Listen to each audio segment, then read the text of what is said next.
So, Lord, thank you for Councillor Tyrant's wife that is always good, Father God. Thank you that we can bless you this morning. Father, we honor you. We can be in different parties, but when it comes to our families, Lord, we stand together as one. And I really thank you today, Father, that as we honor you today as the God of Israel, thank you for the leadership of this house, the mayor, the speaker, and the Lord, that you will bless them and guide us through this journey, Father God, that is ahead of us. Lord, I pray today that you will be with each and every one, each and every counselor, Lord, that you will bless us today. And Lord, I pray this morning that there will be peace in this house. And I pray it in Jesus' mighty name. Amen. Amen. Thank you, Whip of Council. I will now ask the safety officer to do the evacuation protocol. Dino.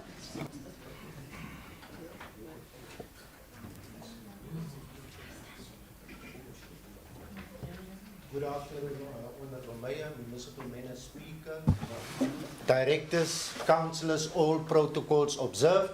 I am Dino Wouters, affiliated with Law Enforcement and Security. Today I just want to reiterate our safety protocols within the council chambers regarding fires and also bomb threats. Please, councillors, take cognizance. In the event of a fire, we evacuate as previously indicated to our exit points. On our way out, please take cognizance that we need to assist each other, and also where you can close all windows as you exit the building. In the event of a bomb threat, I request of you to leave everything behind. Bags, cell phones, everything, leave it behind. We don't want to carry the bomb with us. And on our way out, we open as much windows as possible. Please, let's adopt a consciousness of safety because life matters. Thank you. Thank you, Chief Dino.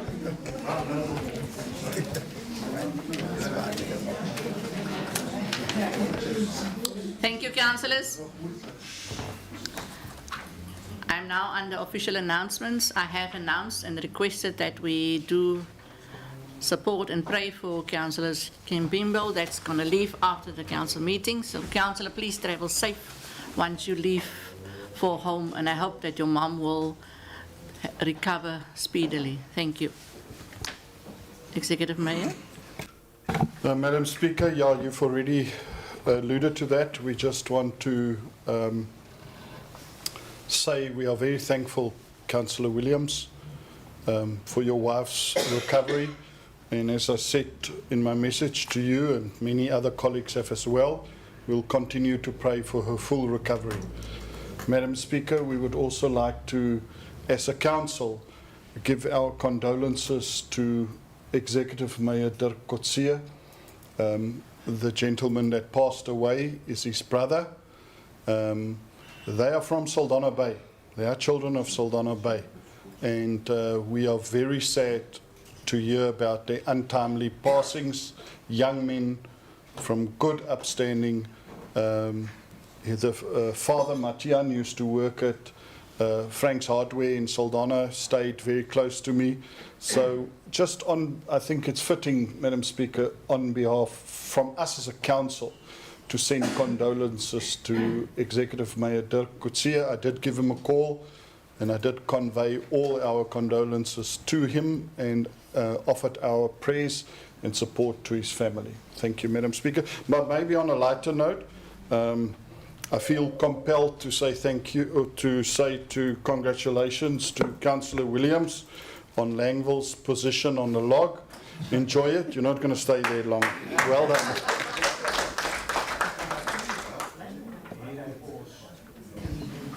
Well, Langville is on top of the log.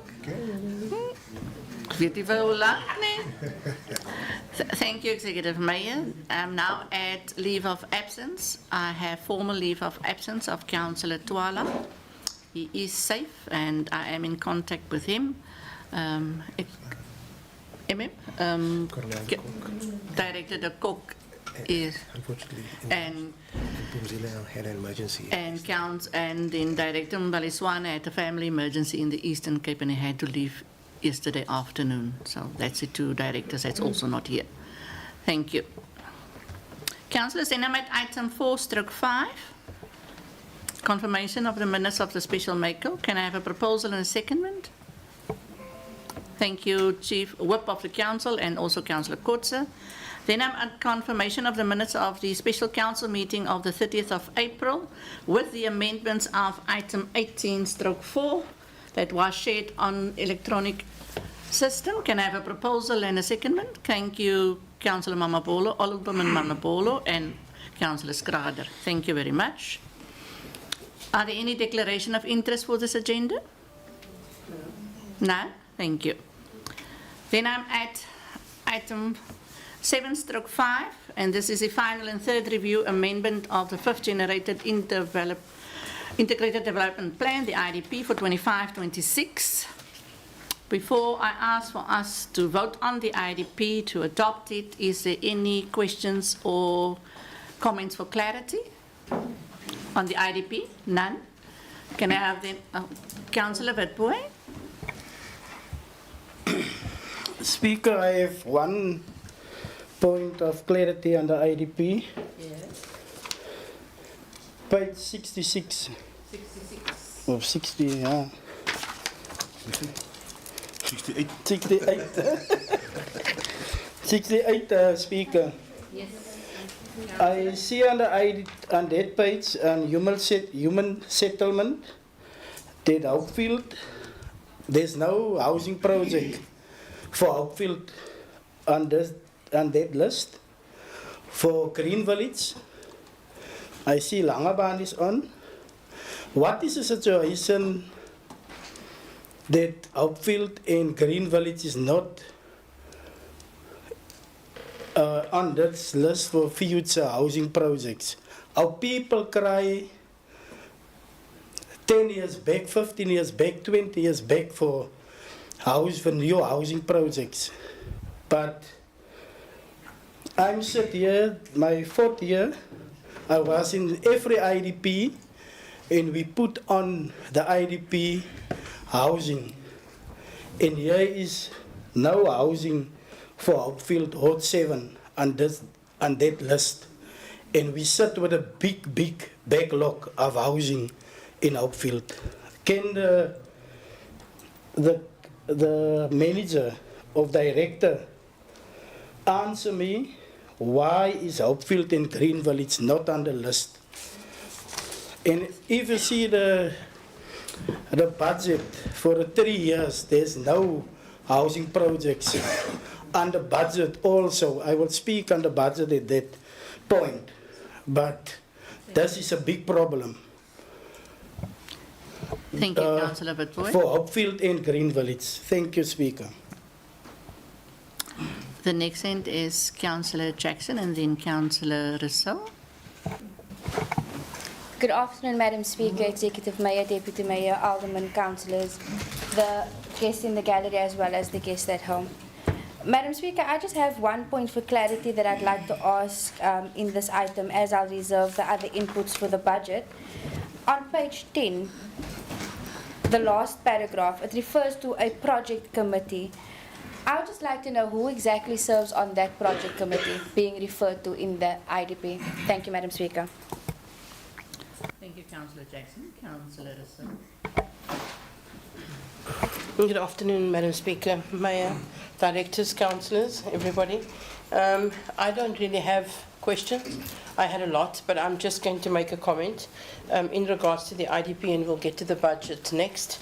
The ANC stance is the following, that the IDP is not as inclusive as it should be. It is not as inclusive for the disadvantaged wards. That's number one. Secondly, the process of public participation was done, and reflecting in this IDP that is now finalized, there is not much difference from the previous one. So that means that you either did not include the public's views and requests, and decided that it would not be included, or the public just did not give any inputs, which I find very funny because I know they did. So we are not acceptant of this IDP. Thank you. Thank you, Councillor Russell. Councillor Komani, your hand was up. You still want to speak? Councillor Morrison, I noted your hand. Good afternoon, Speaker. Greetings to the Mayor, to the colleagues. I might as well just go with all protocols observed. Mfundisi, it's not morning, it's afternoon. Thank you. Madam Speaker, I'm also a bit of concerned with this IDP on page 68. It just states here on number 11 that George Carriage portable toilets. There's no specification of portable toilets, whether it's how many, which area, and all of that. And also the issue of, as we all know, that in every ADP, we always complain about our area being dark. There is no street lighting and everything. But I just want to, for clarity's sake, Madam Speaker, are these portable toilets going to, it's just there, George Carriage portable toilets. It does not specify ZCP, Zizabandawoni, Zizabangapi, all of that. And also in Middle Post, it's only written Joe Slovo, and akukhonto speaker that is specifying into kokubana Middle Post itheni, Joe Slovo itheni. Can we get clarity on that before we can either accept okanye si reject? Enkosi. MCC translator, can you just translate the small little parts that you indicated? It's the last part is just that she said there was not much detail. There's not much etain. It means that there's no detail. Yeah. Councillor Morrison, before I ask for the administration to respond. Good afternoon, colleagues. Good afternoon, the viewers at home. I just have two questions, and it's in relation to the KPI. The one is in relation to the KPI. On performance measurement validity, as depicted on page 123, given that only 12.63% of KPIs were unmet, what mechanisms exist to revise underperforming indicators and validate their continued relevance? That's the one question. And then the other one, how is the executive prioritizing IDP objectives to ensure funding flows to the most infrastructure deficient wards, particularly where backlogs persist? Thank you. Thank you, Councillor Morrison. Municipal Manager, will you respond? You want ask one question? Yes, just one question. Thank you. Madam Speaker, I just want to latch on to what Councillor Kumani said in regard to George Carriage and Middle Post. The director will be able to answer me. Actually, in fact, all the directors will be able to answer me. Last year, during the IDP and the process thereof and the budget, we were informed that there would be 385, if my memory serves me correctly, of the portable toilets or the toilet blocks for George Carriage, and there would be 300 and odd for Middle Post. Sadly, that never happened. So if the directors can please explain to us why that did not happen last year and is now not showing on the IDP again. Thank you. Thank you, Councillor. So, Municipal Manager.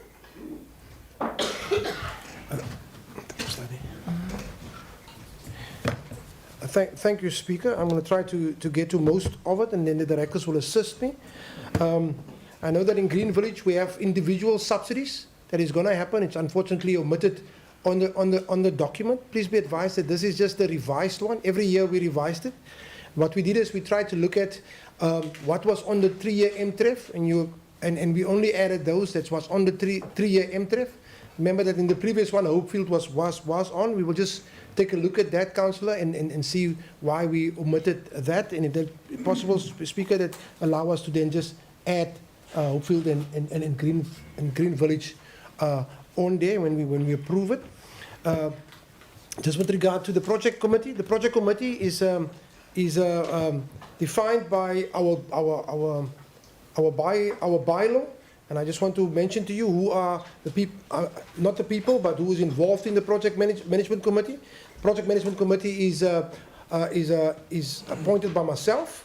It's an integrated development, and the representative on this committee is somebody out of the IDP office, Spatial Development Department, somebody out of the engineering office, somebody out of the housing department, somebody out of the local economic development department, but we also added somebody from the province, from DETP, and somebody from environmental affairs also on our project committee. That is as per the bylaw, the planning bylaw approved by council.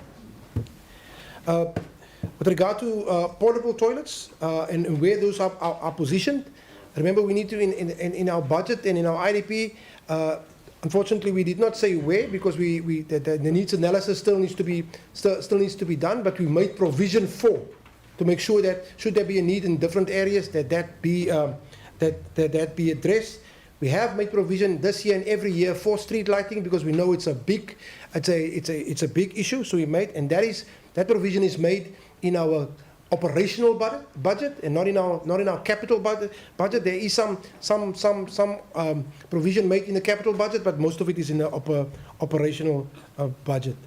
With regard to the relevance of the KPIs and the fact that we couldn't meet all of the KPIs, we are working on a strategy to make sure that we do address all our KPIs in the coming year, in this specific financial year that is going to come. In fact, I had an engagement with all my directors, except the director of corporate services, who isn't available at this stage, with regard to what we need to put in place to make sure that all of the KPIs are met. Please be advised that some of the KPIs are KPIs that is set by national government, some are by provincial government, and we can't just remove them.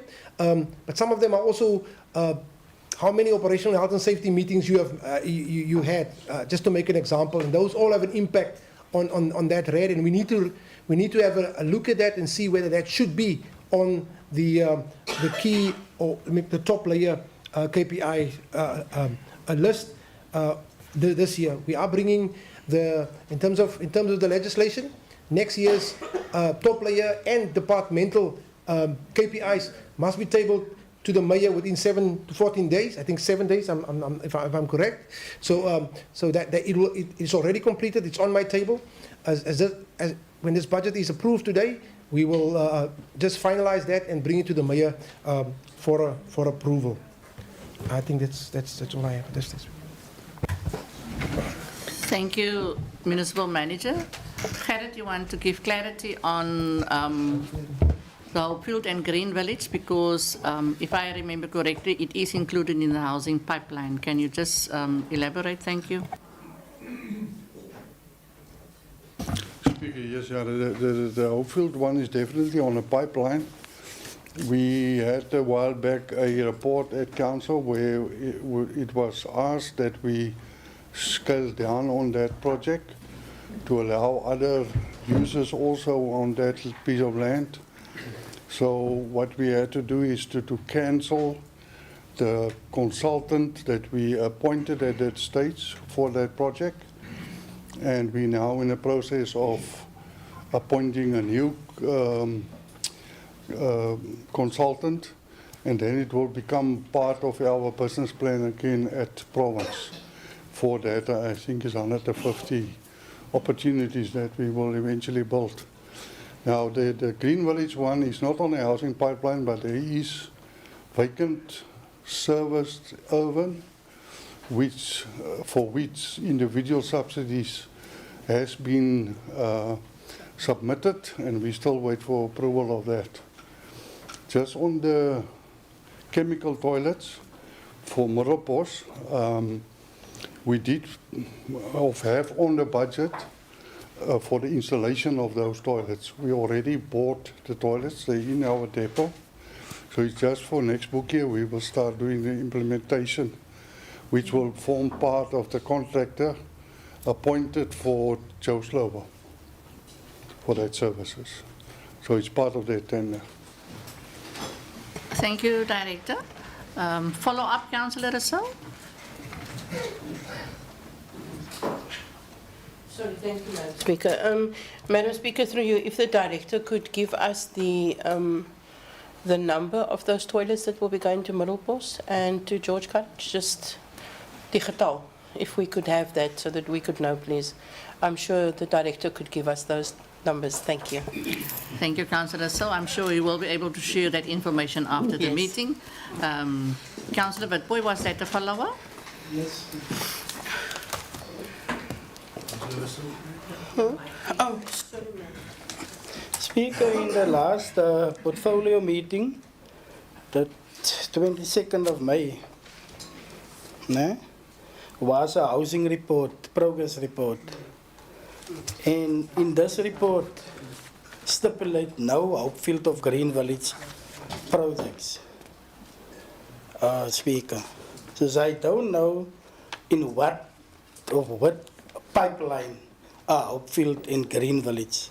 Please, Speaker, I ask for a full report for the next council meeting, a full report of Hopefield and Green Village, Speaker.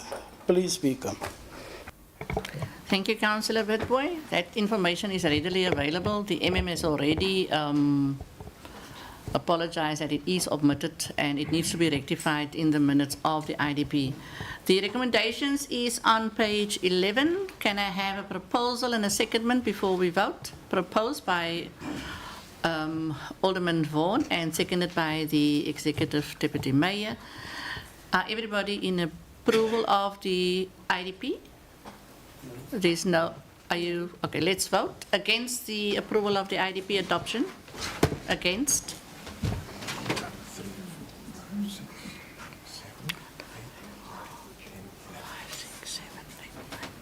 No, that's not 10. 10. For the approval of the IDP? Don't my hand. 14. Abstain? Both Middelbos councillors, Can you- Speaker, can are you- abstaining. Councillor, please. MM, can you give the totals, please? Thank you. Thank you, Speaker. For the adoption, 14. Against the adoption, 10. And except for Councillor Twala, let's not hear, we have got 2 councillors that's abstaining. Thank you, Municipal Manager. The IDP is then adopted. Thank you, councillors. I now add the next item. Item 8, Executive Mayor.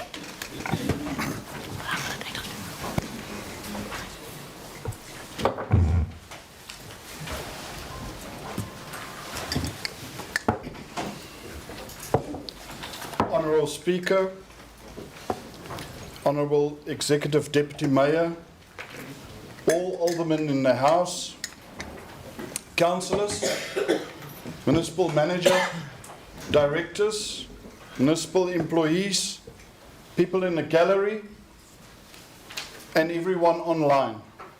All protocols observed. Welcome to you all and thank you for attending this meeting. I'm privileged and thankful to present the 3-year MTREF budget to Council today. Included in our budget document is a medium-term service delivery objectives, our budget provisions, and other relevant information.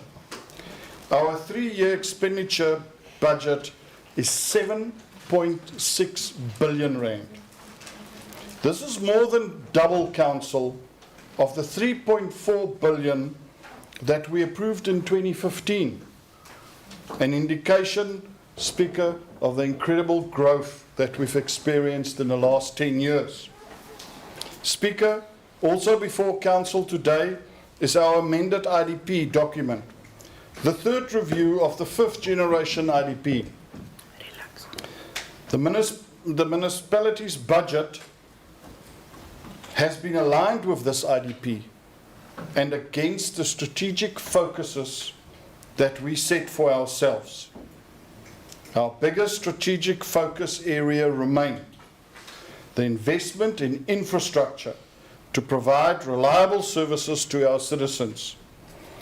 Speaker, a total of 65% of our budget, 4.9 billion out of the 7.6 billion, is allocated to this over the MTREF period. Speaker, in April 2025, we have conducted a comprehensive public participation process on the budget with our citizens in all 14 wards during 16 separate meetings. The minutes of these meetings and all written inputs is included in the budget document and will be posted on our SBM website once Council has adopted this budget. Speaker, we've experienced many challenges during this year during the budget preparation process, such as the late announcement of NERSA on our Eskom tariffs, the stalemate that existed in Parliament over the 25-26 national budget. Despite this and many more, I'm confident, Speaker, that our budget before Council today is both well planned and a well drafted document. Well done, Councillor Kotze and CFO. Speaker, before I continue to the budget overview, I would like to reflect on the implementation of our capital budget. Saldanha Bay Municipality over many years have been recognized as a financially sustainable municipality and a well-governed municipality. We continue to deliver high-quality services while maintaining a balance between affordability and cross-subsidization for all our poorer households. In 2025, the independent ratings agency, Ratings Africa, once again rated us as one of the top three financially sustainable municipalities in the country, Speaker. Speaker, I wish to speak on the issue of low capital spending that has been recorded during the first 9 months of this financial year. Last year, our capital expenditure ratio was 72%, amounting to 239 million. We anticipate a similar outcome this year, maybe even a bit better. Maybe we'll reach 250 million. It is almost impossible to achieve 100% capital budget spend within a single 12-month cycle period. It must be stated, Speaker, that project that remains unfinished as of the 30th of June do not come to an halt due to the financial year in close. They continue seamlessly to the new financial year and are completed in the subsequent months. Ratings Africa scored Saldanha Bay Municipality 81% under the category for actual infrastructure spent in 2024. Madam Speaker, the budget years 25 to 27 indicate an indicative score of 96%. This suggests that our medium-term capital plans may appear ambitious. In real rand terms, we are making substantial investments in our infrastructure. Speaker, moving to the budget overview. Our budget operating revenue, thank you, Deputy. Our budgeted operating revenue over the 3-year period is 1.97 billion, 2.11 billion, 2.26 billion respectively. So the budget operating expenditure for the same period is 1.94 billion, 2.06 billion, and 2.21 billion rand respectively. The capital budget for these periods is 361 million rand, 530 million rand, and 450 million rand respectively. The operating revenue budget for 25-26 will increase with 12.3% to 1.97 billion, compared to the 24-25 adjusted operating budget of 1.75 billion.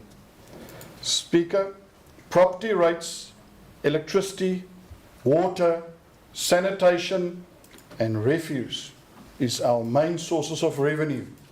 That amounts to 1.45 billion in a 25-26, which is 74% of our total revenue. Grants comprises,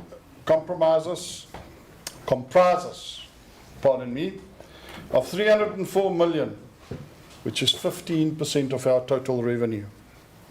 Madam Speaker, the operating expenditure budget for 25-26 will increase with 9% to 1.94 billion, compared to the 24-25 adjusted operating expenditure budget of 1.78 billion.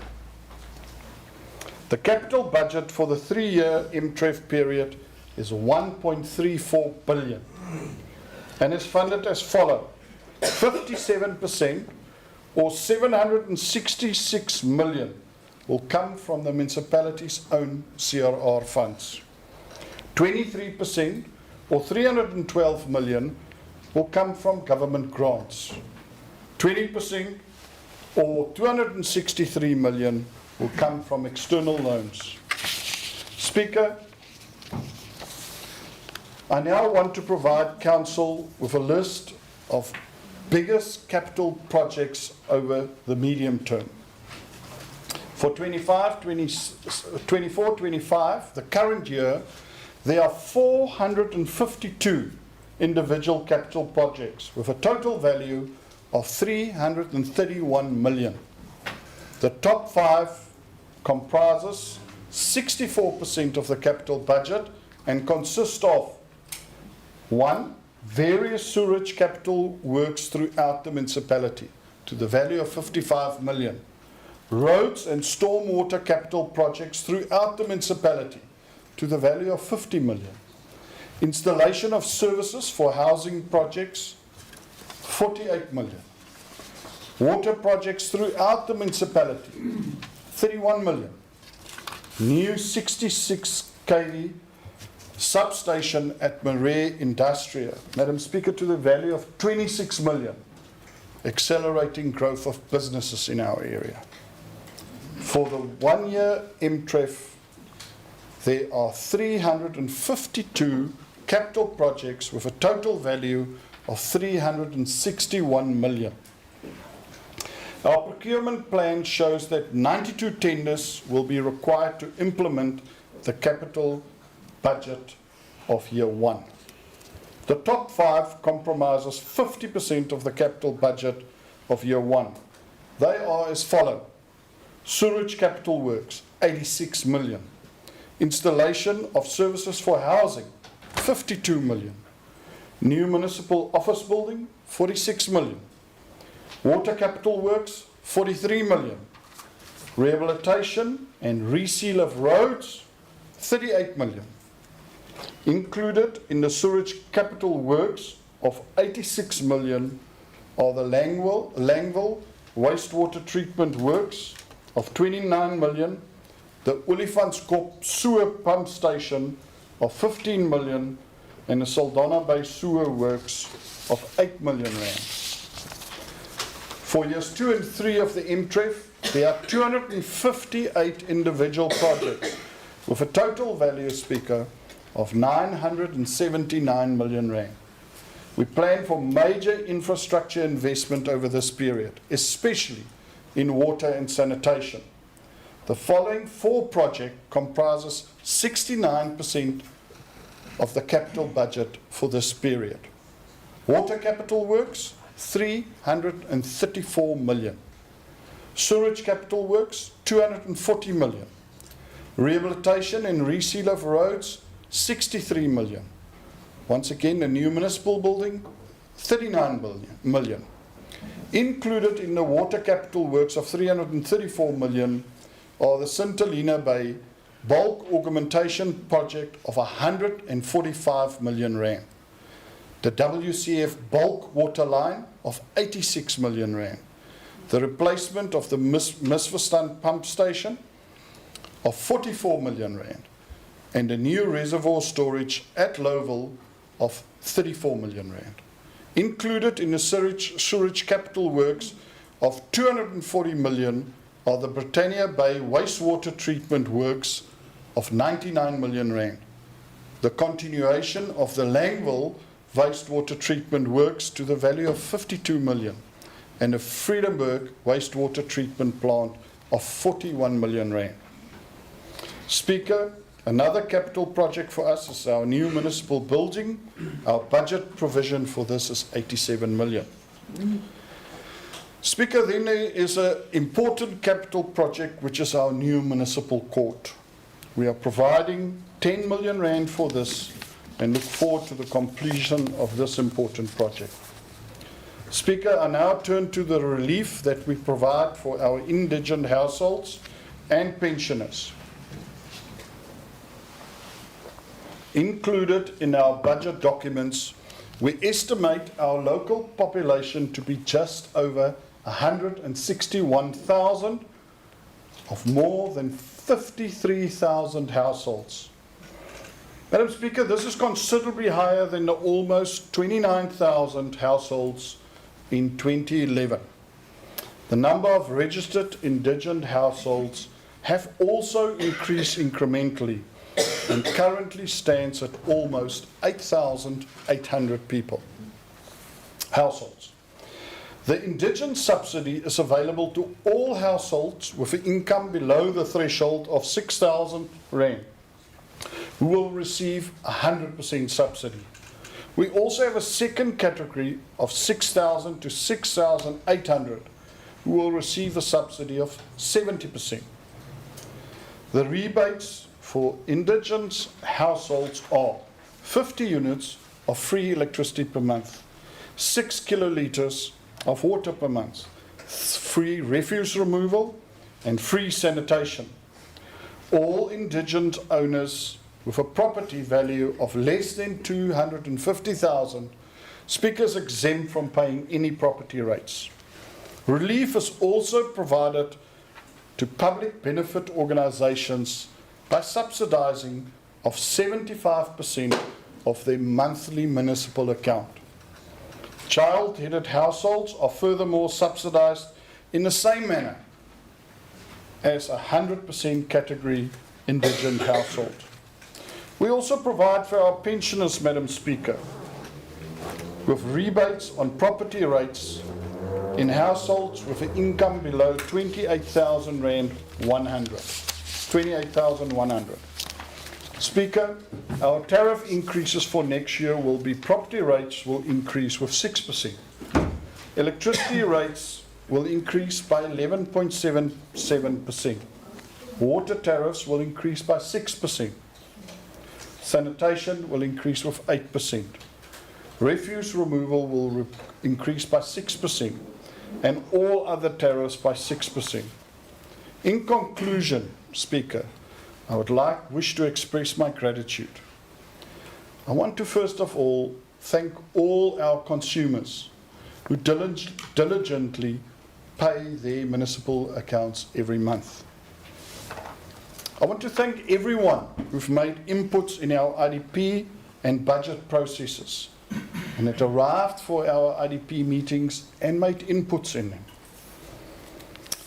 Madam Speaker, I would like to thank the Western Cape Provincial Treasury that makes inputs in our IDP and budget document and for their budget allocation of 563 million rand investment in our area over the next 3 years. I also would like to thank the West Coast District Municipality for their friendship and their support. I'd like to thank my mayoral committee and councillors. I think you all need a special mention. I express my sincere gratitude to you all. I also thank the ward committee members for their valuable contributions. The executive management, the operational management, and all personnel of the municipality are thanked in advance who are tasked to implement this budget to deliver on the high service delivery standards that our communities require from us and that deserve. CFO, I'd like to thank you and your finance department. I think very few people out there understand this is a process that already started last year in August and required your undivided attention, and once again to present a high quality budget for this council. I thank the municipal manager for your value, input and support. Lastly, I'd like to thank the Lord for the peace and blessings and guidance that He gives us as the leadership and as the council of Saldanha Bay Municipality. I thank you all. Thank you, Madam Speaker.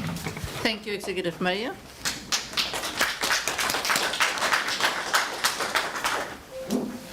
I will allow now inputs from all the political parties, starting with the ANC. Thank you, ma'am.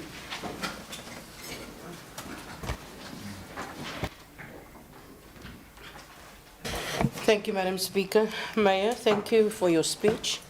CFO, thank you for a, I'm not going to say a well-drafted budget, but a very well put-together document. I don't agree with your budget, so I'm not going to say that it's a well-drafted budget, but knowing you for the last 8 years, I know that you do take your job seriously, so thank you for that. And so as to the directors as well, and to all my colleagues, I just want to iterate something. Many people are of the view that the ANC only represents African people or colored people, but we do represent white people as well. I'm quite frankly white.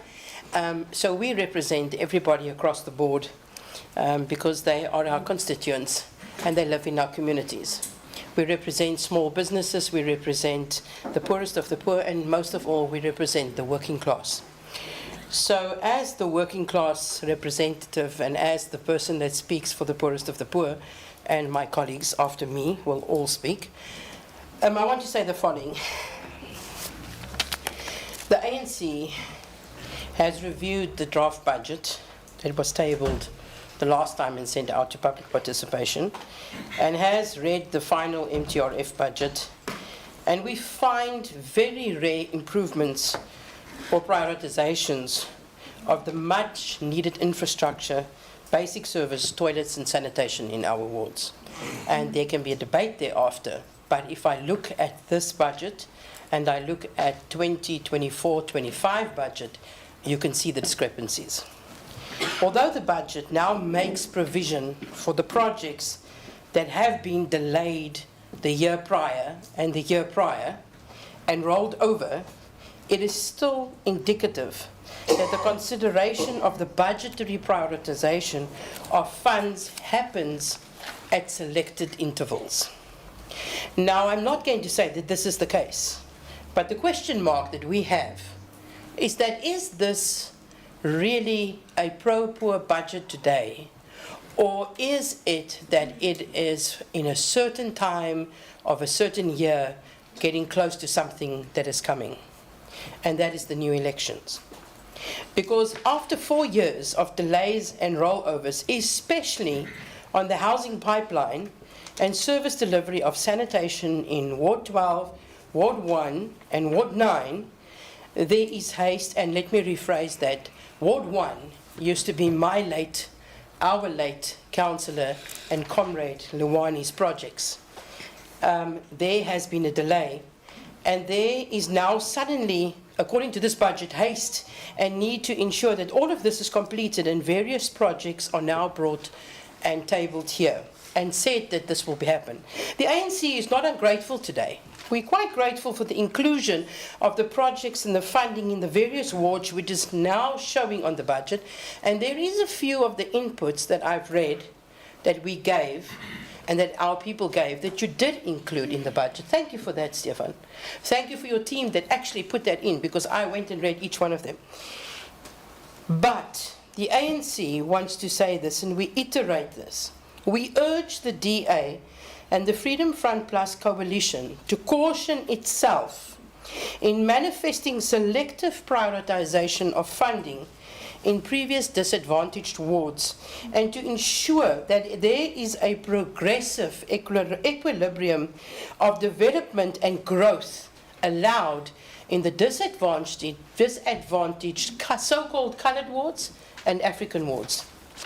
And then, please, Stefan, and your team, who works very hard, and I don't contest that, please make sure that there is a more integrated budget plan that makes sure that there is providence made for the previous disadvantaged Ward 10, Ward 3, Ward 4, and all the wards that do not look like the suburbs in the budgeting plan. And then, Madam Speaker, we have a lot of questions that we will raise one after the other. Thank you.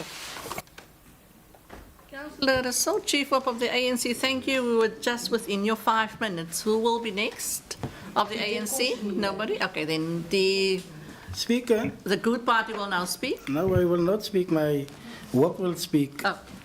I have an answer, a question. Who is the official opposition party now in council? You give the ANC the first. There is equal numbers of councillors, both the ANC and Good, but because the ANC has been the official whip, the official opposition, and the longer year as the official opposition, I had to give them the first chance. Whip of the Good Party, that is now actual jointly the major opposition party. You may speak. Thank you very much, Speaker. Good afternoon, everyone. Executive Mayor, thank you very much for the speech. I also would like to thank first the administration for once again putting us as one of the top 5 or the top 3 municipalities in South Africa. However, Executive Mayor, we have a few concerns with regards to the budget. In March, we approved the budget to go out for public input, and luckily I still have this booklet with me. And I've cross-referenced this budget with the one in the booklet. And unfortunately, Executive Mayor, I didn't see any changes, specifically Ward 12. And that is a concern for us as the Good Party.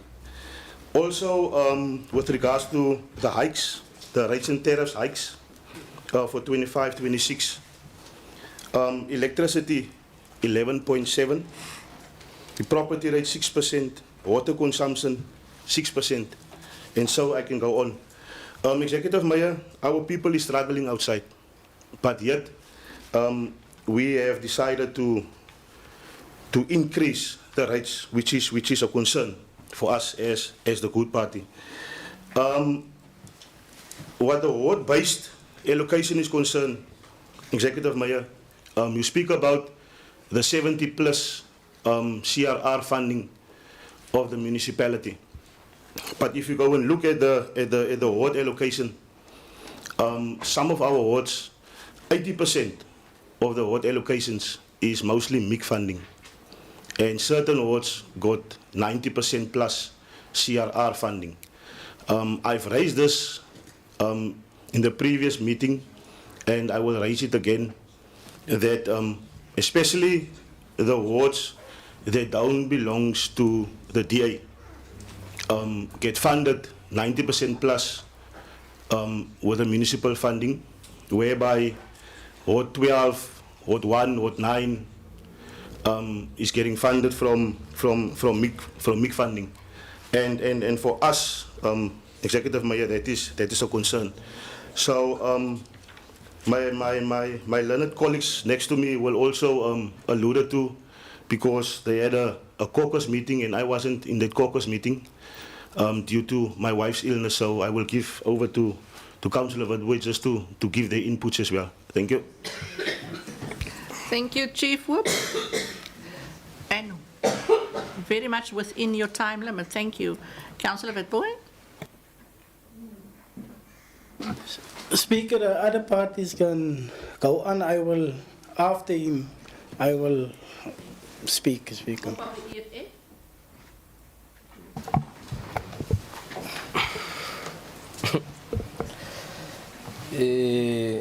Good evening, Mayor, Speaker.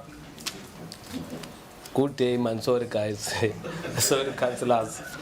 The problem, I'm getting distracted by the councillor of MK. I'm not sure. Maybe he thinks it's a majority, but he's one. We are majority. Respect us, please, MK. Good day, everyone, colleagues. Mine is going to be short, Mayor.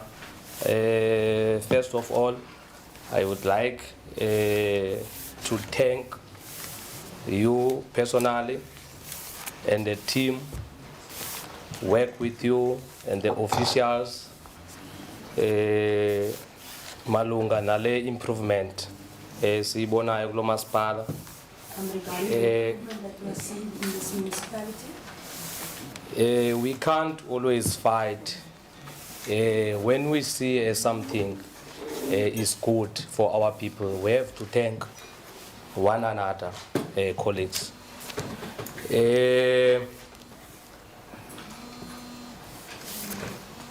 Mayor,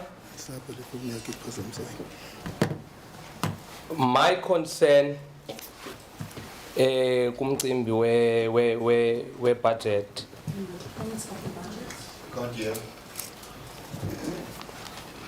My concern in terms of budget is this. In Ward 12, there's a place there, they call it Nkanini and the COVID. Xa ndijonga zonke ezi zinto zimenshiniweyo apha andiyiboni i-upgrade phaa kweza ndawo. Any upgrades in those areas? And abantu abahlala phaa bayastruglisha kakhulu. Abanazo kwa izinto ezizi-basics like amanzi. Those people that stay there, they don't have basics like water. Toilet. And last year, we made it clear, we don't want to see any portable toilet we areas zethu. Sifuna flushing toilet. But I'm glad. That is why I said we have to thank if we see there's something. It's good for our people. I'm glad to see in Ward 1. We area bayibiza ngobana iJoslovo. There is a funds for the implementing that area in terms of building the flushing toilets and ukwenza ilantuka indlela i-street road eziright nokuvulwa ama-channel kuhamba amanzi. I'm glad to see loo nto apha. I'm glad to see those water channels that has been put in there. Even in Ward 9 to see into yokuba nizawuformalize as informal settlements since 1, since 2, since 3. I'm also glad to say that because of in Ward 9 sine situation pa ye lights. In Ward 9 we have a situation of the lights. I-lights ziba right for 1 week kwenye iveki azibikho right lights, and we need law enforcement. Law enforcement yabhatala, siyambhatala law enforcement. Mali yeteksi yethu iyathathwa apha each every month. Siyambhatala law enforcement. Law enforcement makanze umsebenzi wakhe. Oh, sorry. So law enforcement needs to be doing an active role in working with us because they are being paid through us. We can't struggle izinto ezifana ne-lights, and Mayor, we need more cameras in Ward 9 because of our councillor there is not safe and is working 24/7 there. If you can see the population of that ward, it's very high. Even the crime, if you can see the stakes from the SEPs, the crime rate is high there. So siyanicela I know uba singabantu abamnyama abareside apha kodwa siyanicela khake nizame uncedisana nathi ngokhuseleko. We do note that the majority of people that's residing there are black people, so we are asking for assistance in even with that. Lastly, before I eat your time, Madam Speaker, I would like to request Mayor in future to put more funds emhlabeni. We have people, they have an interest to open the business, but we don't have the land to basibanikeze bakwazi ukuqhubekeka ne-businesses zabo. We don't have enough land for them to operate their businesses on. And we also have a people in our old middle post, or what that area? Iraq. The Iraq, there's a place they call it Iraq in Middle Post. We have the back dwellers there. Those people that are there, they don't have a land. So we need the land for those people. We can't allow into ba abantu bethu umuntu abe nestand then uphinde ube khunye umuntu eback but ukhona imihlaba ekhoyo pha. So we have to look landawo, Mayor. A piece of space, but also have people residing behind those people that are staying in that specific space, so we need land. Ngalo mazwi, before I resume my seat, ndifuna ukuthi ndiyayibulela insebenziswano esiyenzayo apha kulo masipala, although sizezo political sizohlukeneyo, and okwesibini ndizohlala phansi speaker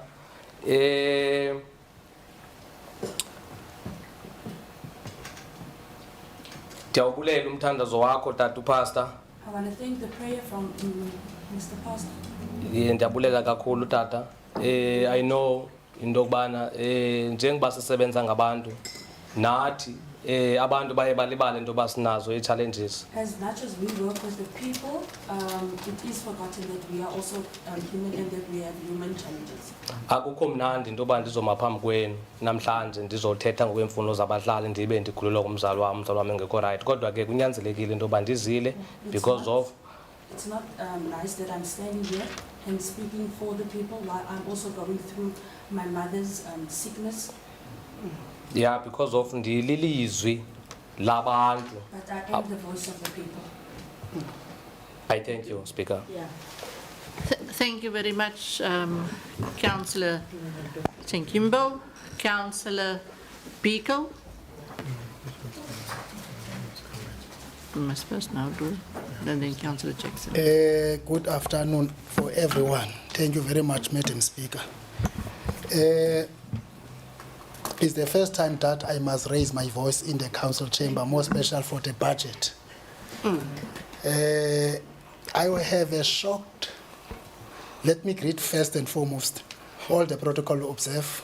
I greet in the respect of MK. I salute you all.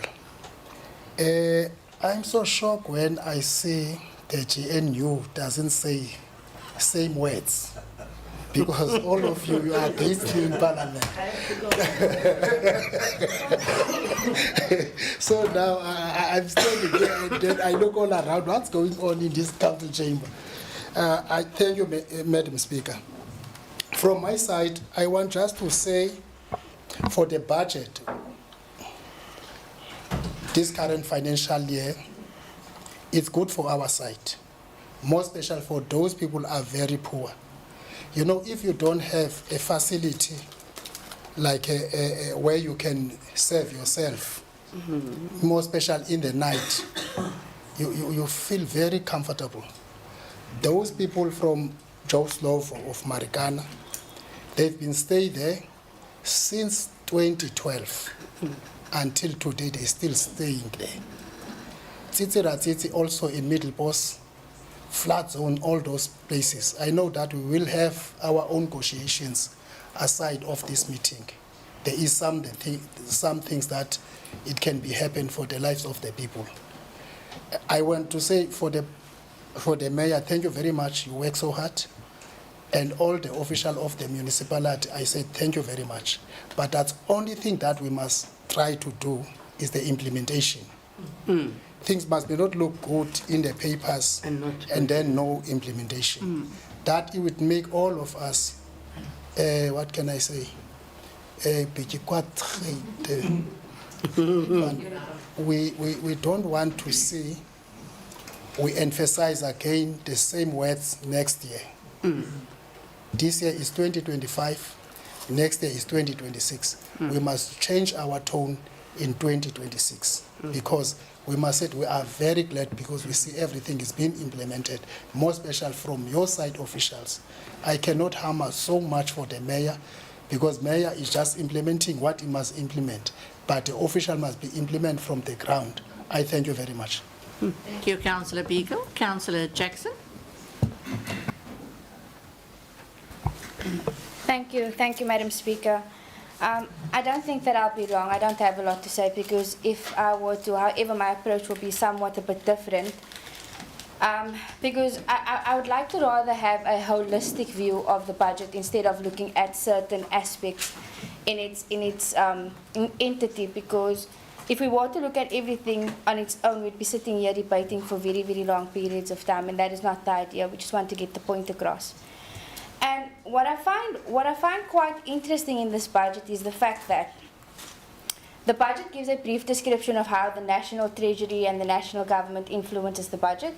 It also gives us a brief overview of, or description rather, of how the provincial government also influences our budget, and we can find that on page 1304. However, what you don't find in this budget is SBM looking at its previous budgets to try and find its own shortfalls. Because we're sitting here with a whole new budget. Yes, it looks fancy on paper. I have to agree with Councillor Beaker. It looks fancy on paper. But when it comes to the actual implementation, we will find that a lot of capital projects will be stopped somewhere along the line through an adjustment budget and. So this is something that we've been finding to become more of a norm within Saldanha Municipality. The fact that we are easy to shift the blame, no national government, so this is why it's influencing our budget like this, but we don't take accountability. And I think that is the main reason why we find that in this budget and in even the previous, you see it's kind of difficult.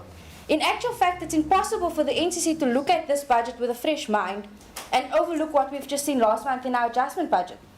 Because just now, the mayor indicated to us that this financial year's budget has increased by 9%.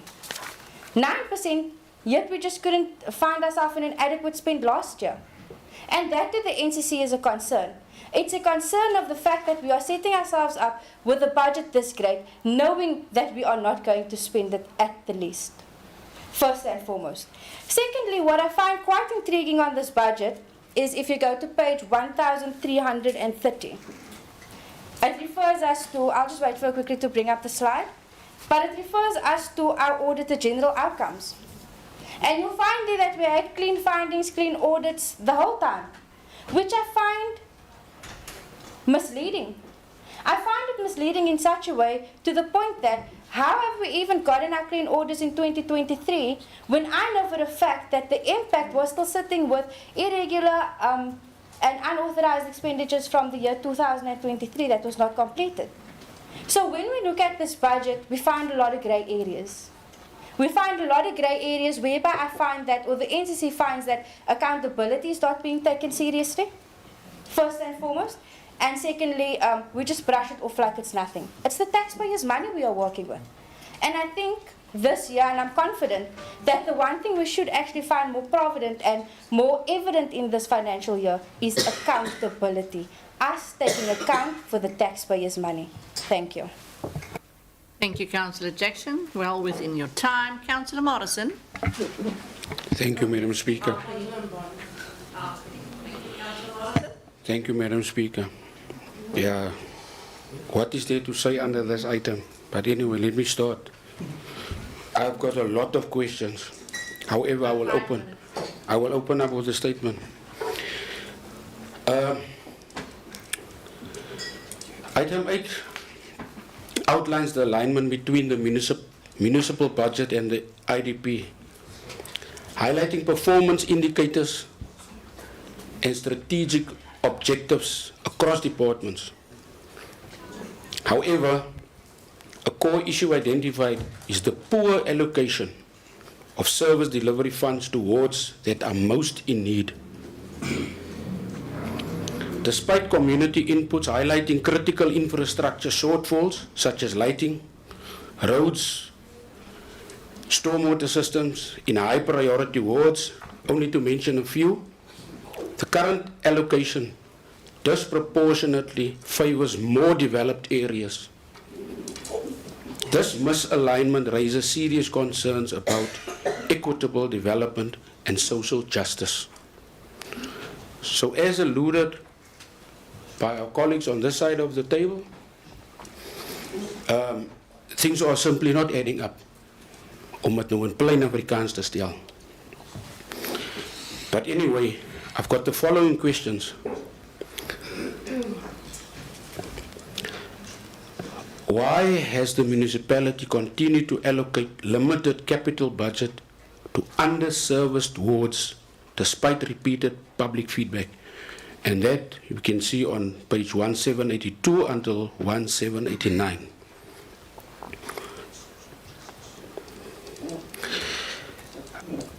Other questions? Is a klomp. Madam Speaker, ek eintlik vir my extra time gee. Another question. On contract and procurement alignment, page 1757. What measures are in place to address the lack of integration between the SCM system and MSCOA coding, and how will this improve performance monitoring? And then coming back to, there's a list on page, just give me a second. Page 1696 and page 1697. There's a lot of vacancies on that list under Q1 and Annexure Q1 and Q2. I would like to know whether or not those positions, I see some of those positions, I will refer to one specifically. It says internal audit, internal auditor, and then I see the task grading is T11. It shows minus, and then just above that there's another one, manager legal services, task grading 16, T16. It also goes, it says minus. So we would like to know if those are positions that are filled already, does it still need to be filled? And then all the other positions that are advertised, has it been approved and how was it approved in terms of the organogram per department? Because some of these T levels, it simply doesn't add up. Are some of those positions new? Is it new positions? Has it already been filled? And then another thing that comes to mind is that some of the positions are higher than others across departments. So there are serious concerns with regards to this list of vacancies. Thank you. Thank you, Councillor Morrison. Chief Whip of the ANC, Councillor Mbani, may now speak. Thank you.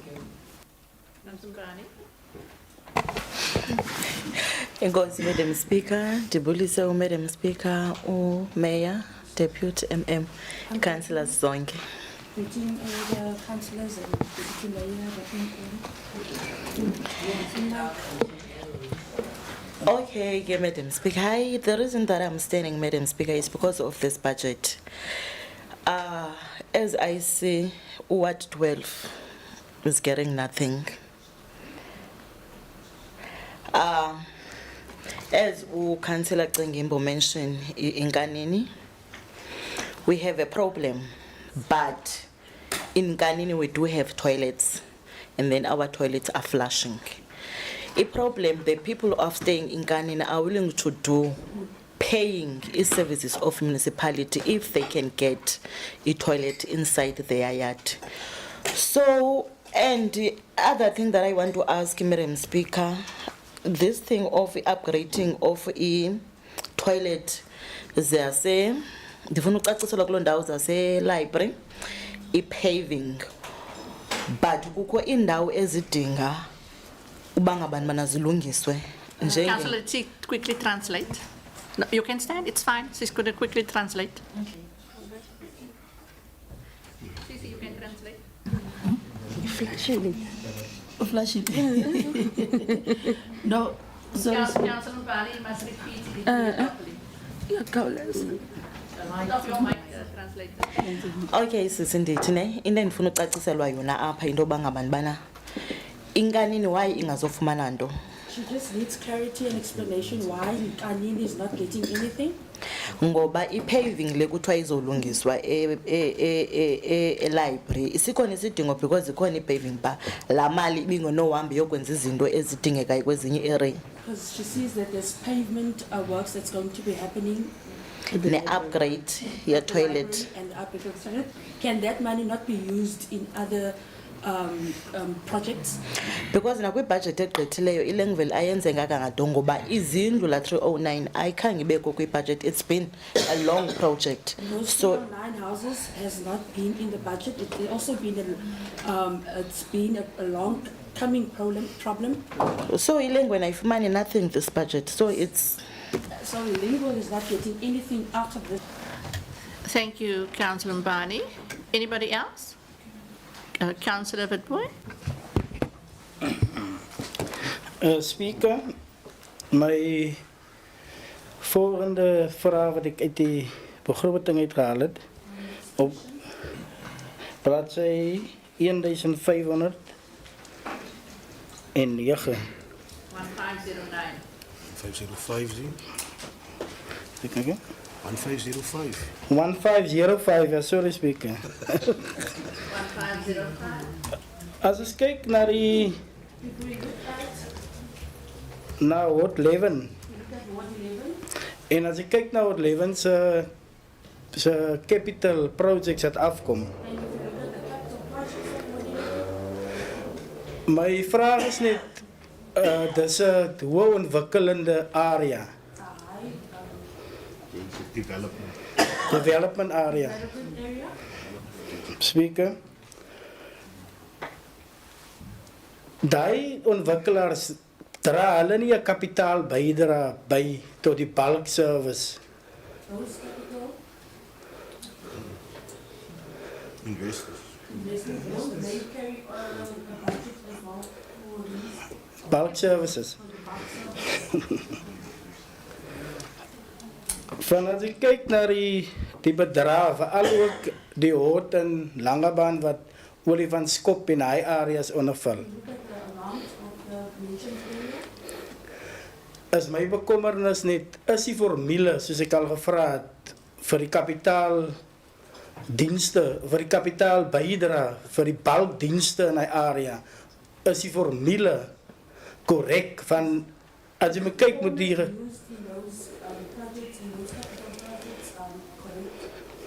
as jy kyk dan moet die gewone belastingbetaler 'n jaarlikse bydra doen tot die service, die bulk service in die areas.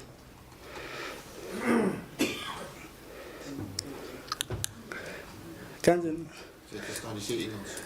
Ik kan Engels.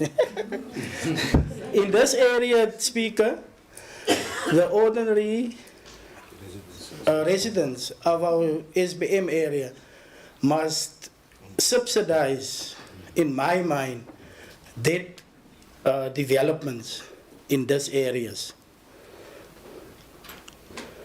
No? My other point is the Indigen Fund policy. Gaan die policies wat ons geworkshop het net so deur saam met die budget of kom die Of kom die policies weer terug raad toe?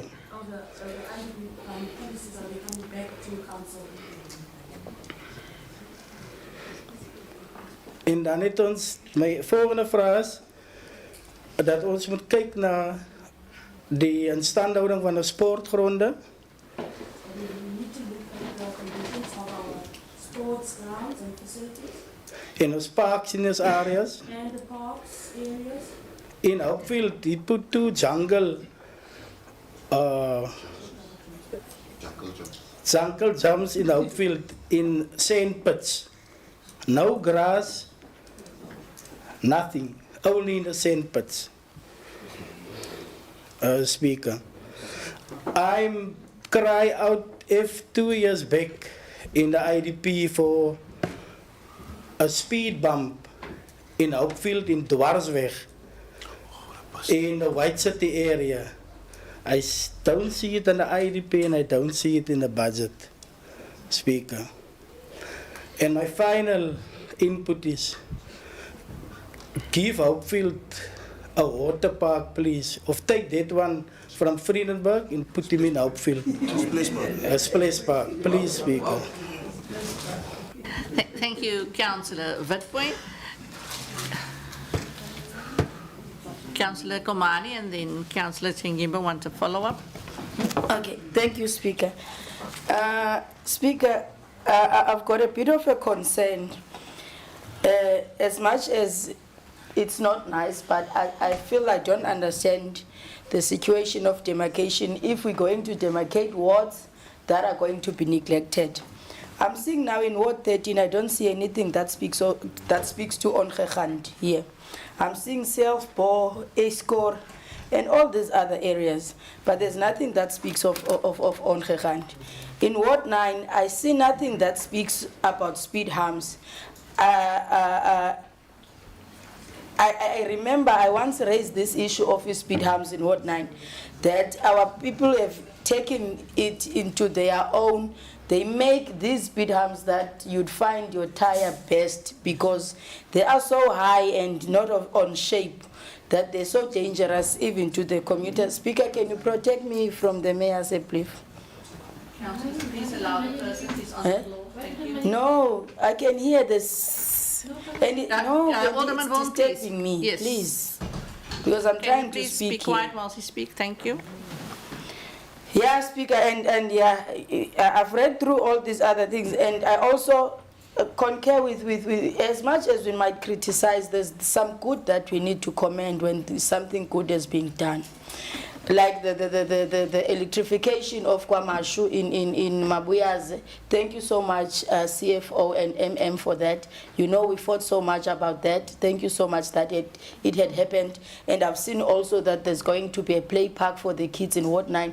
And thank you also so much for that. We need to criticize and also give thanks where it's due, so that we don't fight along the way for some things that are unnecessary. So my concern, Speaker, is regarding Ward 13, that we must also include Ongeghand when we speak of Ward 13, because it's no longer part of Ward 9, it's part of Ward 13. Thank you.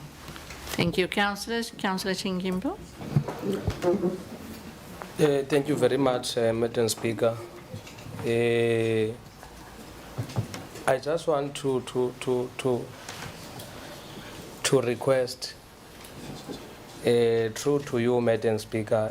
Mayor, is it possible if we can decrease the tariff increase of property rate and electricity rate and the water? I know your answer. You will say we have to generate the funds. But as a councillors of this municipality, I think we earn a lot of, we earn Collectively, we earn a lot of money. How about to assist our communities? How about all of us here to agree on that as a leaders, of those who doesn't have anything. Sideductelwe imali engange 20%. That is amounted to 20%. So that sincedisane ngalo mcimbi wokunyuswa kwe-tariffs, because of abantu bethu abakwazi uku-afforda, speaker, even People cannot afford. they can't afford even now. Ezi tariffs sesinazo already, kuba nzima uba mabazibhatala. So do you think if ngoku thina siya increase, who's gonna pay? So I'm not sure. I know colleagues zangiqumbela xa siphuma emeeting, but I'm right because of siyapeya apha emalini nje, siyapeya nyhani apha, and futhi ke siziinkokheli zabantu who are not here for ourselves, who are here for the people. Thank you. Thank you, Councillor Ngimbo. Councillor Ngimbo, I am glad to hear that you are going to give 20% of your salary to the people. CFO, you must remember that to deduct it from him. No, it's my request for everyone, not only me. No, Madam Speaker. Don't treat me like that. No. All the Let's allow councillors. the Executive Mayor to respond. Apologies, Councillor Coates' hand was up. You also want to give input, Councillor Coates, or you're going to agree with the 20%? Councillor Coates, and then the Executive Mayor will respond. Madam Speaker, some of us are residing in dangerous areas. I humbly request to Councillor Tengobo to I cannot withdraw that. I cannot withdraw. No, I'm not I cannot withdraw. Councillor, thank you. Councillor are paying a lot of money. Thank you. Come in Councillor town. Coates. Madam Speaker, thank you. From the Freedom Front Plus, also a partner of the coalition, and also as I need to give some inputs from the as a MMC, specifically finance. I'm not going to give inputs per se, because the inputs that and I'm privileged to be part of this whole process through the budget steering committee processes, where we give our inputs, where we shape these this budget over a period of time. And I just wanted to say that it's not always a matter that you all agree on these things, even that we as a coalition are here, that we also disagree with things on our basis and that we shape things. And I think one of the examples that we can refer to here is the property rate specifically, where it was significantly different being proposed by administration, but we shaped it out and we brought it to a point where it's beneficial to our the ratepayers and consumers. That being said, I think this is the first time, I think I've mentioned it also at the draft budget. This is the first time in my memory in Saldanha Bay, not as a councillor, but when I sat in the gallery as a member of the public, where there was actually consensus in council about the draft budget. And I jokingly said to the mayor at some stage, please don't change anything, because it seems to be everybody's happy with that. Nothing has really changed except for a few things. That's the public participation process, where we brought in, as the ANC has alluded to it, we brought in what we can. And that's been considered, and it's been brought in to accommodate the inputs from the public. And of course, at that given time, we did not have all the, as the CFO has alluded to, all the information from the Western Cape province in terms of their allocations. But that's been considered, and I, on Monday, or with the MACO meeting, I want to extend my congratulations specifically to the administration, as the mayor had previously said, to Stefan and to Mr. Metler, the MM. There's a lot of work that goes in here, and we've only got what we have, and we have to make do with what we have. That's the only way. And yes, we appreciate criticism, and we take cognizance of that, and we try to bring it in where it can work. And I appreciate all the criticism, as well as the credit being given by people around the table. So this is what we have to consider, and this is what we bring to the table. And hopefully we can continue with the good spirit in which we dealt with this budget when we had the draft budget, that we can continue with that good spirit here today. I thank you, Madam Speaker. Thank you, Councillor Kotze. Can we allow the Executive Mayor to respond to all the questions and the inputs raised? Thank you.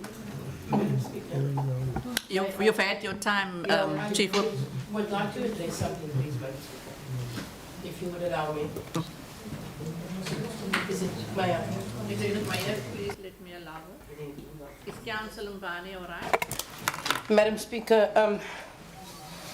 I was in the bathroom because I was feeling nauseous. I came back in here and I heard a bit of the conversation that happened here.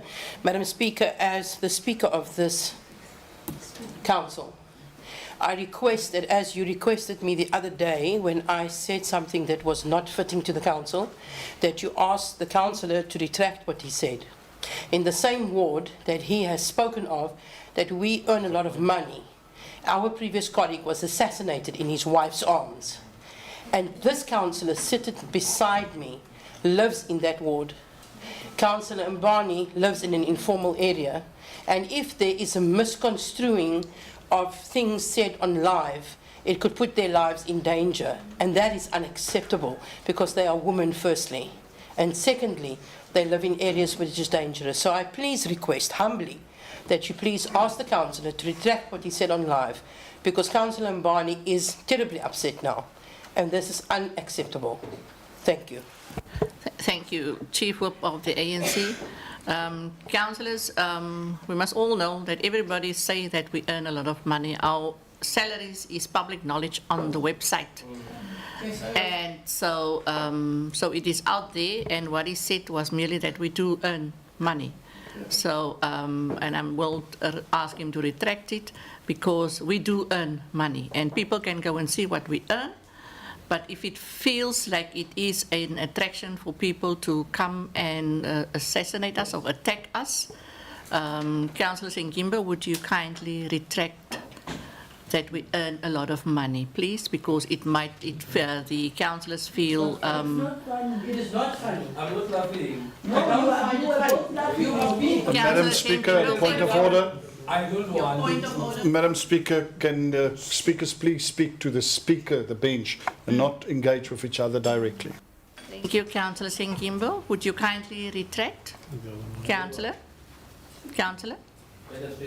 Can you kindly retract your comment that you made as a request from the Speaker? I don't see anything wrong, Madam Speaker, and I don't want to. The ANC can't own me here. Thank you, Councillor. Whip of Council also take note that the Councillor has refused to retract. Thank you. Councillors, can we continue and allow the Minister, the Executive Mayor to respond to his questions and points made? Thank you, Madam Speaker. Thank you to all the councillors and all the opposition parties for your questions. Let me start by Councillor Rousseau from the ANC. Actually, must say I'm very perturbed by your statement that you made. It actually flies as an insult in the face of the CFO when you say the budget was concocted in a way that it's politically pointed towards the 2026 elections. This council has a proud history of drawing up a budget against budget principles. If we wanted to draw up a pro-election budget, we would have given none to the poorer wards and most to the other wards, so-called DA wards. We don't have DA wards. We don't have ANC wards. We have South African residents, citizens wards. And actually, if you go and have a look and you want to compare, say, everybody always says Langabaan. When you see Langabaan is at 20 million, and I look at Ward 1, it's 79 million. Ma'am, I would like to say to you, we all fought in this council for electrification and better services for everybody. There's not one that stands above the other, so I have to reject that with the contempt that it deserves. This budget and the CFO is not guided by principles of any political party. In fact, he is guided by lawful principles of budgets. And I'm going to leave it at that. Forgive me for being a little bit worked up about that. Councillor Williams,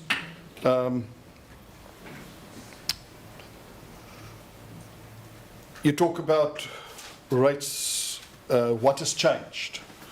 And if you go and look at page 1299, it actually clearly shows us what has changed. The most important part that has changed is that the property rates has come down from 8.5% to 6%, as Councillor Kotze alluded. Most important thing also is that Eskom suggested that we should do 14% for electricity. The CFO, the Budget Steering Committee, and the team brought it down to 11.77. You said about CRR funding. CRR funding, I just want to start by saying, CRR funding is not somebody's and nobody's, it's everybody's.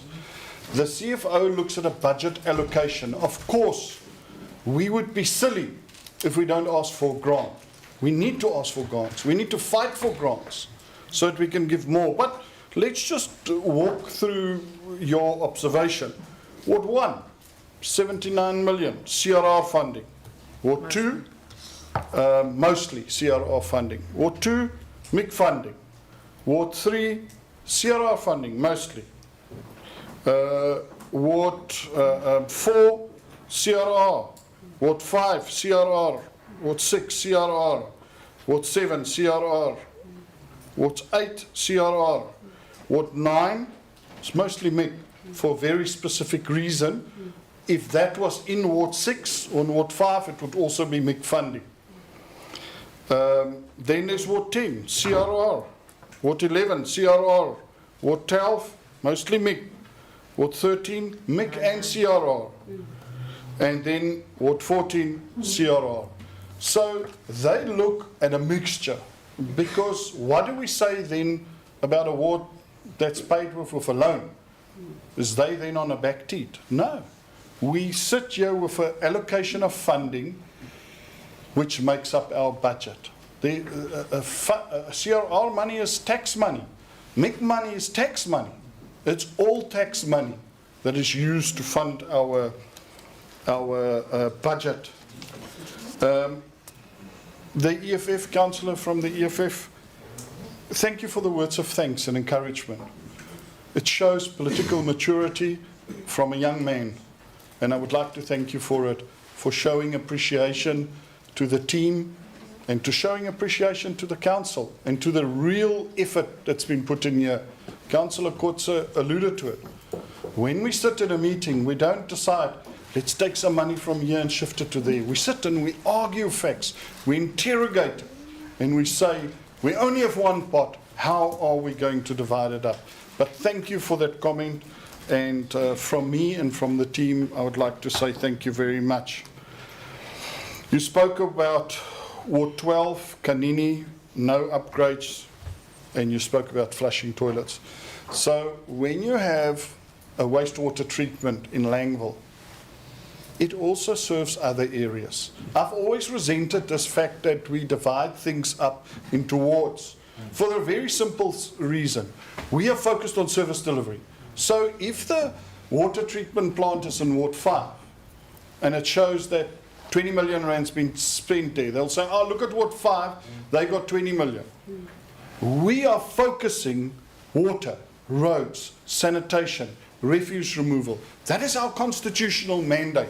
And it just happens to be that it may be in a certain ward. Then there's MIC funding, which is targeted, for instance, the sports field in Langville. Now, if we do any sports field, we're going to first go through that, because if we must take that massive projects and put it on our, and maybe this should answer the cross-subsidization that Councillor Witbooi spoke about, of ratepayers' money. We do that for that very fact, that heavy burden doesn't sit with our small budget in our taxpayers, but that it's rather addressed from a national budget that's got a much bigger coffer that they can draw from. You thank for and you spoke about law enforcement, working with the people. That's something that we're working on every single day to improve. The Chief Whip of Council is part of IMPS. IMPS specifically are working to upgrade the level of qualifications and to take law enforcement from a job to a career opportunity, which then will up the standard. Our cameras, absolutely, we need to invest more. But I spoke about that one pot and the balance. I must also speak on that we see cameras that are stolen, vandalized. We're stealing that from a lady, from a mother, from a child. We don't steal from the municipality. We steal from ourselves. And we as community must take ownership of the infrastructure that's being put in now, specifically something that speaks to that Councillor Jackson can walk at night time with a child in the streets. That's what we want. But I agree with you. You spoke about black people and that your area is black people. Councillor, I want to assure you, I don't see black people. I see citizens of South Africa. And I see poverty, and I recognize it when I see it. But I don't see white, black. I think we must move away from the point where we classify each other. Because I can tell you what, if you have to go by the old classification, you put a pen in my hair, then I may be classified as colored because the pen is not falling out. When are we going to move forward and see each other as brothers and sisters and councillors and fellow citizens and just South Africans? I look forward to the day, Madam Speaker, when I can be classified as a South African. And there's no difference between how me or Councillor Biko introduce ourselves. I'm a proud South African, I'm a patriot of this country. So I detest any measurement of what is race. We should see each other for who we are. People, creatures of God, that were all created in His likeness. You know, you spoke about the poverty, and I agree on that, Councillor. But you know what our focus is therefore on infrastructure. But Councillor Biko, you're one of the ringkoppe, we used to speak them, one of the older people in council. And you know the only way we can change this around is if we create opportunity for more jobs. How do you create opportunity for more jobs? By investing heavily in an infrastructure and a platform that will support business, and then business create your jobs for you. Not nyan jobbies. Well-paid, sustainable jobs. That's what we're fighting for. You spoke about can we drop electricity? Yes, I've got good news for you. NERSA said 14. We said no. We are aware of where our people are at. 11.77. But we also got to make sure that we cover our costs.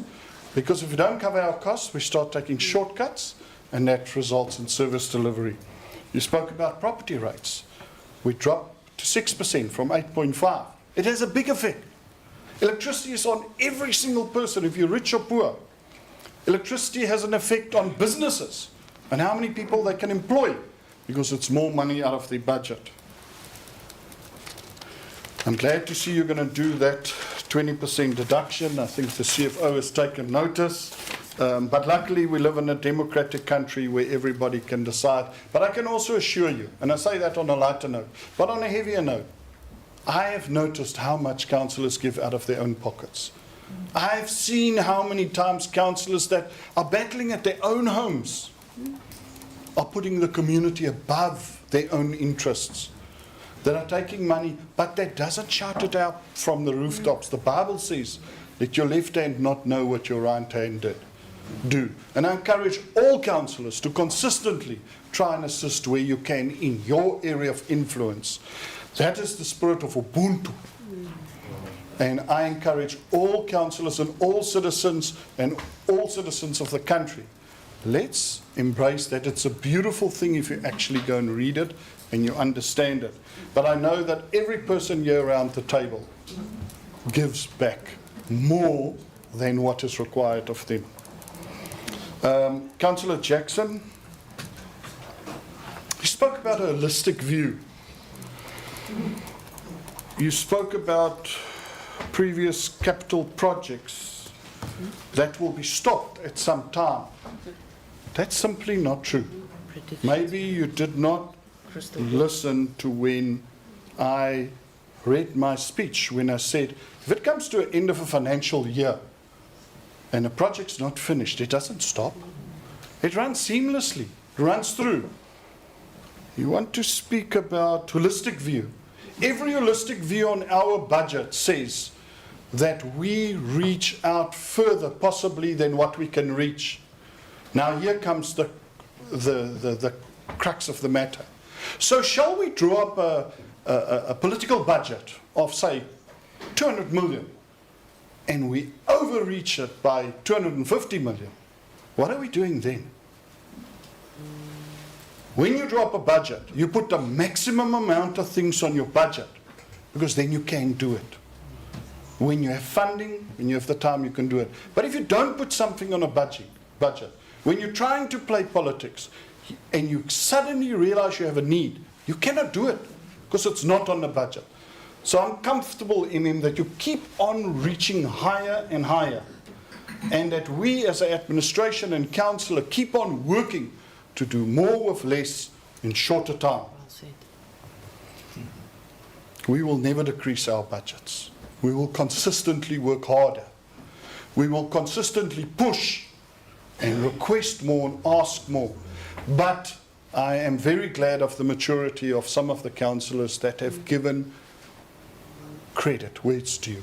Let me tell you, there are councils where the entire budget doesn't even reach 100 million.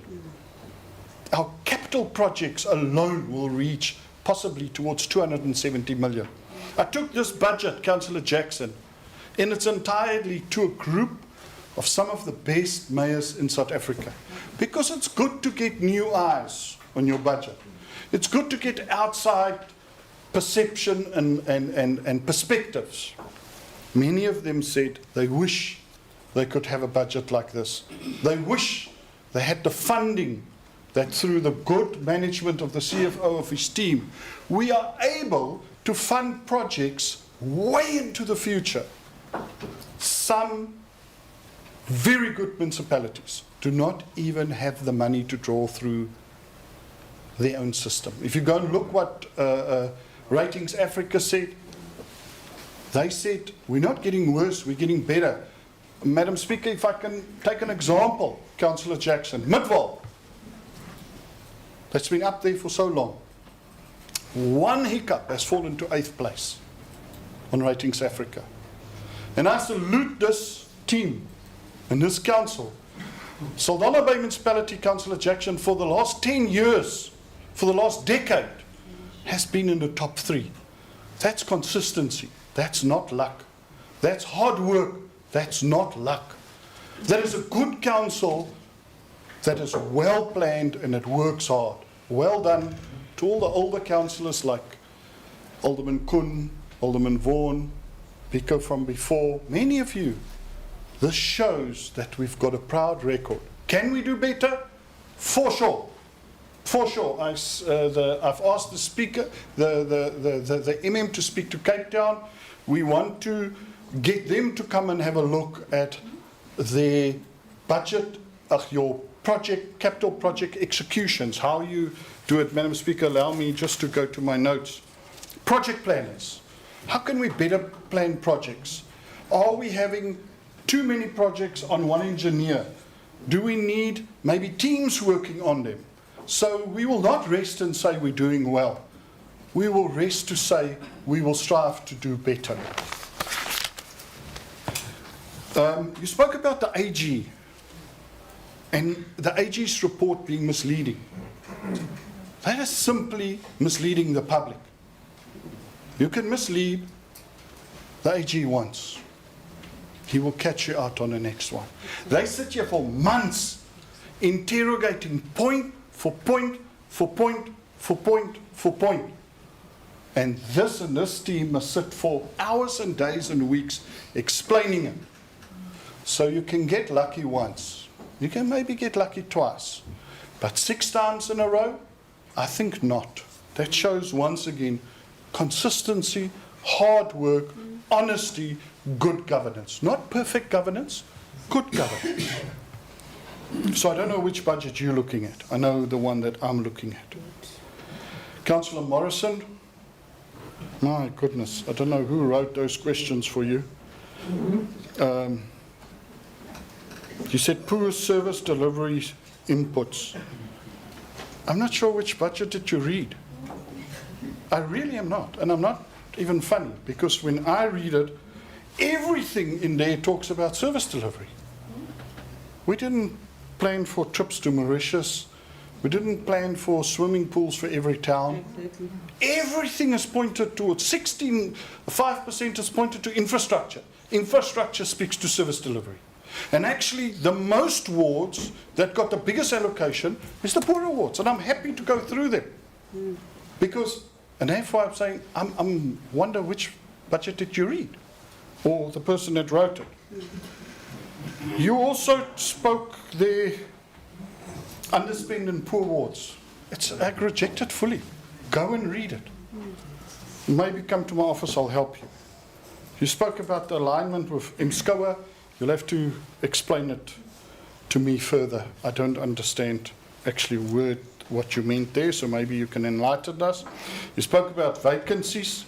You are a new councillor, so maybe make an appointment with HR and let them show you. Let them show you what levels, why is somebody T18.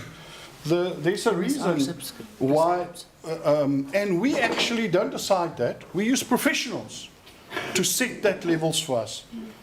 We don't just suck it out of our mouth and I say that, the national municipal staff regulations, that is what guides it. I don't decide the deputy is a very nice person and I'm going to put on T18. Just like the budget, it's drawn on principles. The T levels is drawn up on principles by professionals. So please take time, go and study them, and you will see. Councillor Mbani, you spoke about toilets in the yard. Yeah, we definitely like that. It's something that we're driving towards, but funding is difficult. And you spoke about Kanini. You asked about money being moved. It cannot be done. Once something is budgeted for, it's on the budget. You cannot take it from one thing. Many people think you can do that, take it here and move it there. You can unfund it, you can move it to outer years, or you can move it forward to inner years. But once it's budget, we stick to the budget. Councillor Witbooi, capital contributions. Capital contributions is a calculation. If you read the whole budget, I did, you will see there's actually explanation in here of how we calculate capital contributions. It's not something that somebody decides. And it's definitely not a point that this administration will allow a developer to make more money and the ratepayer must cross-subsidize. There's not such a thing. Obviously, if you see something to give a discount because that will create opportunities for our people and will generate more income for the municipality, those principles can be considered. But in this document, that question is answered. You can look at it there. No, maybe you should read the document, then you'll find it. I found it. Councillors, thank you. Councillor Witbooi. Where in the document? Madam Speaker, I will ask the MM to look for the page. We will, Councillor Witbooi. Executive Mayor, can you please sit down? Councillor Rousseau has raised a point of order. Thank you. En alle mensen, die arrogante manier Point of order, Madam Speaker. Madam Speaker, I'm raising my point of order. Chapter 7, debate and motions. the right to speak and limitations. A councillor has the freedom of speech in any meeting of the council and in any committee of which he or she is a member in accordance with section 28, blah, blah, blah, blah. He must confine his or her speech to municipal matters, avoid personal attacks on other councillors, and refrain from defaming other councillors, person or the institution. The mayor has repeatedly now on live told all of these councillors, you must learn to read, you must learn to read, you must learn to read, and you should go learn to read, and what budget you read. So he must please retract that, because these are not idiots sitting at this table. We are all educated, we can all read. And his version of what he perceives in the budget is not our version and what we perceive. So the point of order, please, madam. Thank you. Thank you. Executive Mayor must still rule on the point of order. Councillor Rousseau, thank you for raising the point of order. I must also correct you. The Executive Mayor has merely responded and called in names on because he wrote down on everybody that has commented, and he's merely responding to that person that raised the questions. No, but he's keep telling them, madam, that they must No, learn to read. he's and that just is to referring to what they were asking. Thank you. So the point of order will not be carried. Thank you, Executive Mayor. You may continue. Thank you. Maybe I can just clarify, you can play back the recordings. I didn't once say that councillor cannot read. I didn't once utter those words. I also thanked every councillor for the input that they've done, like I've done consistently in the House. You have said that I've got the freedom of speech. I merely pointed out that that is in the document, and we'll give the page. But for me to remember which page of 2000 and something, I read it. It's there. I merely answered the question. No, don't speak to me. Councillor, please refrain from engaging with the Executive Mayor. It's on the floor. So, Executive Mayor, continue with your response. thank you very much, Madam Speaker.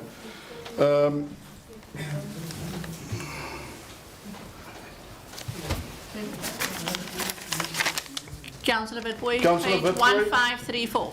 There you go, 1534. Thank you. Thank you for pointing that out, Madam Speaker. You spoke on the conditions of sports facilities. I agree. A lot more can be done at our sports facilities. I also would like to ask, Madam Speaker, that we look after our sports facilities. We sometimes spend over and over and over on the same thing. But I also give credit to those towns and sports club, Councillor Witbooi and Langville, that do take ownership and that do look after it. Sport is very important to this municipality, and we will continue to strive to upgrade them one after the other. You spoke about speed bumps. And the size thereof. Speed bumps is designed by road engineers, so I cannot speak on that.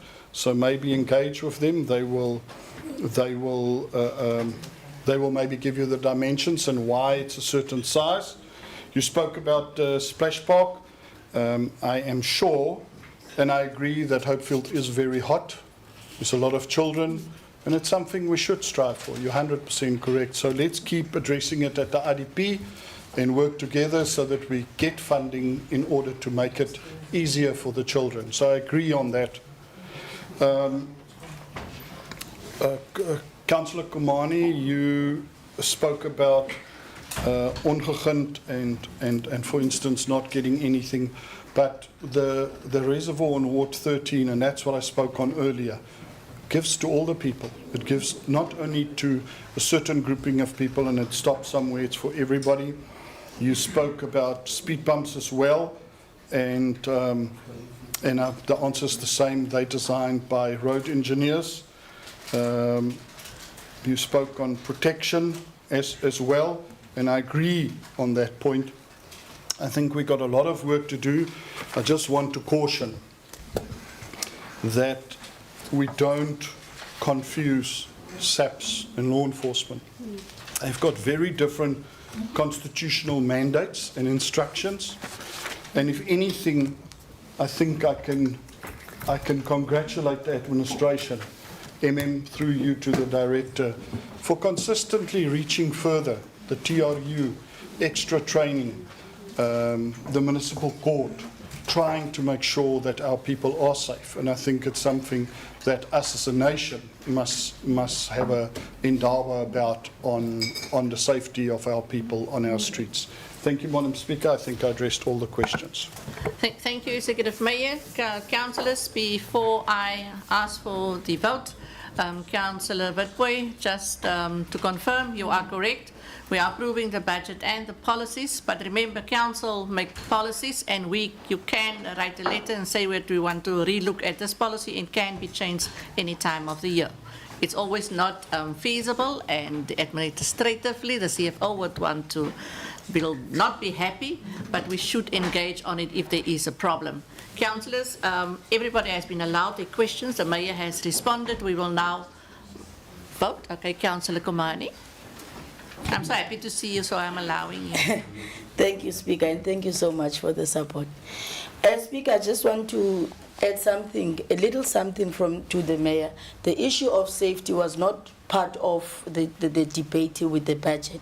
The issue of safety, I was referring to what Councillor Cengimbo had said, that he is jeopardizing our safety by saying all this, what he said on live stream here. That was just that it was not part of what we discussed. Thank you. Thank you for that clarity, Councillor Komani. Councillors, the Mayor has tabled the budget. The recommendations is there in the document. It's on page 1301 and 1302 from 1 to 17. Can I have a proposal? The Mayor has tabled it. Secondment. Thank you, Executive Deputy Mayor. Is there anybody against the approval of the budget? None. So the budget will be unanimously accepted. No. Okay. Against the budget, raise your hands, please. 4, 5, 6, 7, 8, 9, 10. 10. To approve and adopt the budget. Against 40. 40. It seems there's 2 abstain. Yeah, we've got. Thank you. Give me the totals. Totals. Thank you, Speaker. The totals are as follows for the approval of the budget. For the budget, 14. Against the budget, 10. Abstained, 2. Thank you, Municipal Manager. The budget has been adopted. Thank you, councillors. Councillors, I'm now at item 9/5, and this was an instruction by National Treasury that the CFO must table the MFMA Circular 131, Section 67 of the MFMA. It's on page 1834. In the second attachment that was there, the full circular is included. Can I have a proposal and a secondment to note this? Councillor Williams has proposed. Secondment. Councillor Mamapola has second. Thank you. Unanimously adopted. Councillors, then the item 10/5 has been referred back to the administration for all the additional information and will be tabled in the council meeting of the 19th of June. Then I'm at item 11/5, the various section 116 reports, because at the end of the financial year, and this is the multi-year projects that we have to extend through a 116 process. It's on page 1898. Can I have a proposal and a secondment, please? Proposed by the Executive Deputy Mayor and seconded by the Whip of Council. Any questions? Nothing. It has then been Councillor Williams. Speaker, sorry, questions for clarities before we finish? Did we deal with item 10? Item 10 has been referred back for the administration for more information on that agreement with the West Coast District Municipality. Thank you. It will be tabled in June. Thank you, Speaker, because Alderman Koen was disturbing me here. You must concentrate. Alderman Koen, behave, please. I even had contact with him. About me. Thank you very much, councillors. Then item 11 has also been unanimously accepted. Councillors, can we now move to the council in committee? Can the live stream please be cut? And I want to say thank you to the audience in the gallery for your attendance, highly appreciated, and also thank you to the audience online. Thank you.